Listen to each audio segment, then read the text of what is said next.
लोककथा किंवा कहाणी सांगायची म्हणजे काही ठराविक रीतभात असते. लहान लहान वाक्य ती ठसक्यात वेगळ्या ढंगात उच्चारली गेली तरच खरी गंमत. म्हणून मग कहाणी सांगितली आमच्या मैत्रिणीनं, इंदिराबाई कुलकर्णींनी. आपल्या घरातल्या बागेत मैत्रिणींचा पोरीवाळींचा चोखा मेळा बसवून. आणखीन खेड्यातली कथा सांगितली माझ्या नात्यातल्या वयस्कर भाऊजाईनं. घरातली पोरं बाळ जमवून कंदिलाच्या उजेडात पार गावाकडच्या घरी त्यासाठी जावं लागलं, पण मजा आली. एकातून एक कसं निघतं आणि त्यासाठी किती धावपळ करावी लागते याची प्रचिती आली. जुनी पानी संस्कृती न आचार विचार दाखवायचे तर किती खटाटोप करावा लागतो याची कल्पना टीव्हीच्या लोकांनाही आली.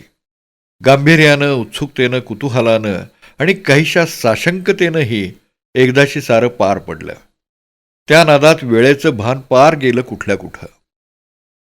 गणगोतांच्या घोळ्या मेळ्यात माझा जीव रमतो आणि माझं बरंचसं आयुष्य त्यांच्या सहवासात नंदनवनातलं सुख भोगतं ही गोष्ट जगजाहीर आहे. माझा हा स्वभाव सगळ्यांना ठाऊक. म्हणून शांताबाईंशी होणाऱ्या सुखसंवादात असे उल्लेख या ना त्या कारणानं वारंवार यायचे. त्यांना पण त्यातली गोडी, तर आमचं बोलणं दिलखुलास व्हायचं. एक दिवस मी तुळजापूरला जाऊन आले म्हणून सांगताना जेव्हा त्यांच्या पुढ्यात हळद कुंकवाच्या पुड्या, पानफूल, साखर फुटाण्यांचा प्रसाद, बुक्क्याचा उघडा कागद, तुळशी माळ आणि तिथला हिरवा ठाशीव चुडा मांडला तेव्हा त्या बेहद्द खुश झाल्या. टीव्हीवर जेव्हा हे सारं आलं तेव्हा पाहणारेही सुखावले. यांचं सगळं खेळीमिळीनं चालतं ते फार आवडलं असं म्हणाले. आता हे सारं दुर्मिळ होत चाललंय तेव्हा ते पाहायला मिळाल्यानं आनंद झाला म्हणाले. रातजाईत मला हेच हवं होतं. या जीवाभावाच्या आनंदासाठी हा सगळा कार्यक्रम माझ्या मनात उसळ्या मारीत होता. म्हणून अगदी जवळच्या लोकांचा आधार घेत मी लहान मुलींची भातुकली रंगवली. त्यासाठी बालगंधर्वांच्या नाथ सुनेकडे, शुभदा वाबळेकडे गेले. महात्मा फुल्यांच्या पणत सुनेकडे, माणिक फुलेकडे गेले. आणि माझ्या बहिणीच्या 1.5-2 वर्षाच्या नातीला, गायत्रीला भातुकलीतली पोळी लाटायला लावली. चिवकाऊची गोष्टही तिनं सांगितली. त्यामुळं आम्ही एकदम आमचं बाळपण अनुभवलं. भातुकली मस्त रंगली, पोरे हरकून गेल्या. कोण्या एकेकाळी महानुभाव पंथाचे आद्य प्रवर्तक चक्रधर स्वामी यांनी 12व्या शतकाच्या उत्तरार्धात सारंगधर पंडिताची मुलगी धानाई हिला सांगितलेली चिवकाऊची गोष्ट जेव्हा आमच्या गायत्रीनं राजीखुशीनं हातवारे करीत सांगितली तेव्हा मला माझा या क्षेत्रातला अभ्यास, माझं संशोधन भरभरून पावलं. तोच आनंद या मुलींच्या भातुकलीनं दिला.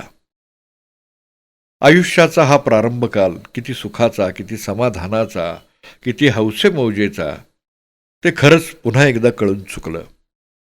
हौसे मौजेतला आणि कुळाचारातला एक भाग म्हणून हळदी कुंकवाचंही चित्रण रानजाईसाठी आम्ही केलं. त्यासाठी चैत्रगोर सजली दादा जोशींकडं, महालक्ष्मी साजरी झाली विजयमाला कदमांकडं, संक्रांतीचं वाण दिलं गेलं निर्मला पाटीलकडं आणि हडपसरला माणिक मगरांकडं. म्हणजे पुण्यातल्या पुण्यात खूप फिरणं झालं. लेकी सुनांना बोलावलं, गणगोतातल्या बायका आल्या, मैत्रिणीही आल्या गेल्या, फार मजा आली. यावेळी आपण मुद्दाम हा घाट जमवून आणलाय अशी शंका देखील आली नाही. इतकं सगळं स्वाभाविक झालं. जीव शांत झाला. हडपसरला हळदी कुंकवाच्या वेळी उखाण्याची अशी धमार उडून गेली आणि आळंदीच्या वाटेवर भोसरीच्या पलीकडल्या शेतावर बायकांनी अशी झोकात हुमणं टाकली की ऐकणाऱ्यांचे कान आणि पाहणाऱ्यांचे डोळे अगदी तृप्त झाले. केवढं हसणं खिदळणं, एकदम दिलखुलास. तीच गोष्ट आमच्या विद्या पाटीलकडे बारसं साजरं केलं त्यावेळी अनुभवाला आली. तिची नात 2.5-3 महिन्याची, पण दिसायला लहान. आणि सगळा सोहळा सायन्स संगीत पार पडायतो अगदी झोपून गेलेली. कोळं 12 दिवसाचं बाळ झोपतं का नाही तशी. या बारशाला पाळणा तर सजवलाच, पण सगळे सोपस्कारही केले गेले. गोपा खेळवला, घुगऱ्या दिल्या, ओटी भरली, आत्यानं बाळाच्या कानात कुर्र केलं, पाळणा म्हटला, हळद कुंकू झालं, फराळ झाला, पेढे दिले, सगळं थेट अगदी. एवढंच नाही तर त्यावेळी बायकांनी घराच्या पायऱ्यावर कळशा देखील ओतल्या ना. खरंच की हे सगळं एवढं स्वाभाविक झालं की शंका देखील आली नाही. मुद्दाम चाललंय अशी तर. बारशाची प्रशस्त खोली तर अशी सजवली ती फुग्यांनी आणि फुलमाळांनी की काय सांगू. हौसेला मोल नसतं नाही का. घेतला ना अनुभव. त्यावेळी उखाणे घालून नवऱ्याचं नाव घेतलं गेलं. सगळ्यांना ते ऐकू केवढा उत्साह. शांताबाई आणि मी बोलताना अधूनमधून मला त्या गीतं म्हणायला सांगायच्या. मी पण म्हणून दाखवायची. तर एक दिवस आम्ही आमच्या गावाला टीव्ही युनिट घेऊन गेलो असताना घरात नेहमी दळण दळणाऱ्या आमच्या भाऊजाईला, शांता वहिनीला दळून दाखव म्हटलं. तशी ती बराय म्हटली. पण जेव्हा का बाई ती आणि तिची जाऊ दळायला बसल्या आणि दिव्याच्या प्रकाशात कॅमेरा तिच्यावर रोखला गेला, तशी तिला एवढा घाम फुटला की विचारू नका. छे, एवढं घाबरायचं तिनं. दुसऱ्या दिवशी तिला दुखणं आलं, ताप भरला आणि दवाखान्यात न्यावं लागलं. आहे की नाही म्हणजे. पुढं मग तिथलं दळण दिलं सोडून. पुण्याला आल्यावर हडपसरच्या बायकांनी आणि मोहन कांबळेच्या आईने आमची मागणी पुरी केली. त्यांनी गीतं गात पोटभर दळलं अगदी मनापासून. या कार्यक्रमाच्या चित्रीकरणाच्या वेळी काय व्हायचं की नाही कुठं जमलं की घरातल्या लोकांना आम्ही अमुक एक करायला लावायचंच. आणि एकदम होकार भरला नाही तरी घरची माणसं मग ऐकायची. मोहन कांबळे माझे स्वीय सचिव, लोकसाहित्य समितीच्या कचेरीतले, आणि हडपसरची मगर मंडळी स्नेहातली, गणगोतांपैकीच अशी. त्या कारणानं हे दळण छान साधलं.